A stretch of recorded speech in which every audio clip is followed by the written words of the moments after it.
DM बड़ेले, DM बड़ेले, DM बड़ेले, डीएम बड़ेले, एसपी बड़ेले, एसपी बड़ेले। क्या नाम है आपका? मेरा नाम विष्णु है। क्या मामला है जो आप लोग एकत्र हो गए हैं? जी कल गुप्त मतलब जानकारी मिली कि एक सब मिला है और उसके साथ कुछ कपड़े उपड़े कुछ मिले हैं। बोले ये आपके भाई साहब मनीष कश्यप जो लेखपाल अपहरण हुआ था उनका बताया जा रहा है। हमें बुलाया गया बाद में शाम को, तो शाम को मीडिया के सामने पुलिस वालों ने मना कर दिया कि जब तक मीडिया रहेगी तब तक हम नहीं दिखाएंगे कि ये किसका है और तो किसी को नहीं दिखाएंगे। लास्ट में बस खाली कपड़े दिखाए और कपड़े से कह रहे हैं कि पहचानो। कपड़े तो मेरे पास भी उसमें कि बहुत हैं और कपड़े सबके पास होते हैं एक से, तो कपड़े से कोई पहचान नहीं हो जाती किसी की कि वो उन्हीं का सब है। और इसमें और ये कह खाली एक कंकाल है, कंकाल भी नहीं है, खाली एक सिर है, सिर पर कुछ नहीं है, खाली एक हड्डी है। जो कपाल होगा, कपाल आपने देखा होगा, कपाल है, खाली कपाल से कह रहे हैं ये कपाल है, यही तुम्हारे भैया हैं, इन्हीं को पहचान लो और इन्हीं को ले जाओ। हमने कहा डीएनए के लिए, तो कह रहे हैं डीएनए के लिए डीएम साहब लिख के देंगे। हमने कहा आप उनसे फ़ोन करके पता कर लीजिए। बोले हम नहीं पता कर सकते, आप चले जाओ। डीएम साहब को फ़ोन करवाया काफ़ी लोगों से, डीएम साहब ने किसी का फ़ोन नहीं उठाया।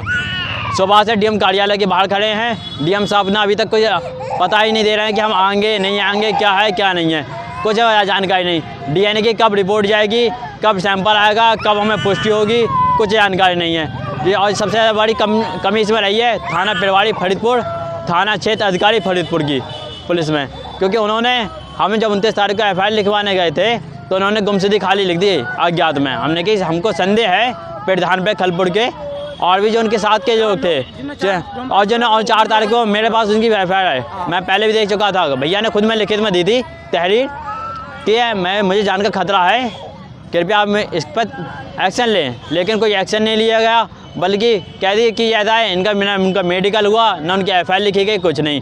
अब उनसे घर वाले जा रहे हैं, एसपी साहब के पास आ रहे हैं, एसपी साहब कह रहे हैं मैंने फ़ोन कर दिया है फरीदपुर चले जाओ। डीएम साहब के पास आ रहे हैं, मैंने फ़ोन कर दिया है चले जाओ। एडीएम साहब के पास आए, एडीएम साहब कह रहे हैं कल तो आए थे, आज क्यों चले आए हो। उनका मतलब अधिकारी है, प्रशासनिक अधिकारी है। योगी जी कहते हैं कि वैसे तो बहुत बड़ी बात कि हम आम जनता की सेवा करते हैं, एक प्रशासन अधिकारी की अगर सेवा नहीं कर सकते तो आपको कोई हक नहीं कहने का। अब आप क्या चाहते हैं आप यहाँ पर? हम ये चाहते हैं थाना पिरवाड़ी फरीदपुर के निलंबित हों, क्षेत्र अधिकारी पुलिस एसपी निलंबित हों और इसकी जांच हो, स्पष्ट से जांच हो, क्योंकि एक दिन में जांच नहीं बना दी हमने, एक दिन में कह दी कि फिरौती है, 20 दिन से तुम क्या पता करे। अब तो कह रहे हैं कि तुम पता करो, खुद पता करो। आप क्या दी रात में कहानी बना दिए और डीएनए भी दे नहीं रहे हैं, बॉडी दे नहीं रहे। जब तक बॉडी नहीं मिलेगी पूरी तब तक हम संतुष्ट नहीं होंगे।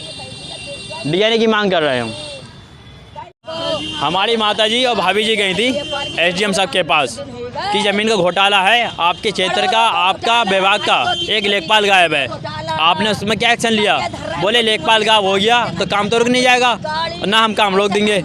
हमें बोले तो हम क्या, हमने दूसरे को चार्ज दे दिया, दूसरे ने चार्ज संभाल लिया और जो बक्सा था उनका बक्सा तोड़ कर कागज निकाल लिए। उन्हें कोई फर्क नहीं पड़ा कि उनका कोई लेखपाल गायब हुआ, मतलब उनको पता था कि वो आएगा ही नहीं लौट के। घोटाला इसमें उन्हें सब पता है कि क्या हुआ था क्या नहीं हुआ है, और उन्हें सब पता है, लेकिन प्रशासन चुप्पी साधा है और प्रशासन कुछ बता नहीं रहा है। प्रशासन बस घुमा रहा है कि फिरौती है, फिरौती होती तो फ़ोन आता। 20 दिन में किसी का फ़ोन भी नहीं आया, अब 1 दिन में कह रहे हैं कि फिरौती है। फिरौती के लिए इंसान कुछ तो फ़ोन करता, कोई सबूत तो देता। 1 दिन में फिरौती नहीं हो जाती किसी की, 20 दिन में पुलिस को कुछ मिला नहीं तो उन्हें कह दी फिरौती है। खुद की नाकामी को छुपा रहे हैं कि हमको ढूंढ नहीं पाए, हम पकड़ नहीं पा रहे हैं इसलिए लोगों को। इनकी नाकामियाँ हैं पुलिस की।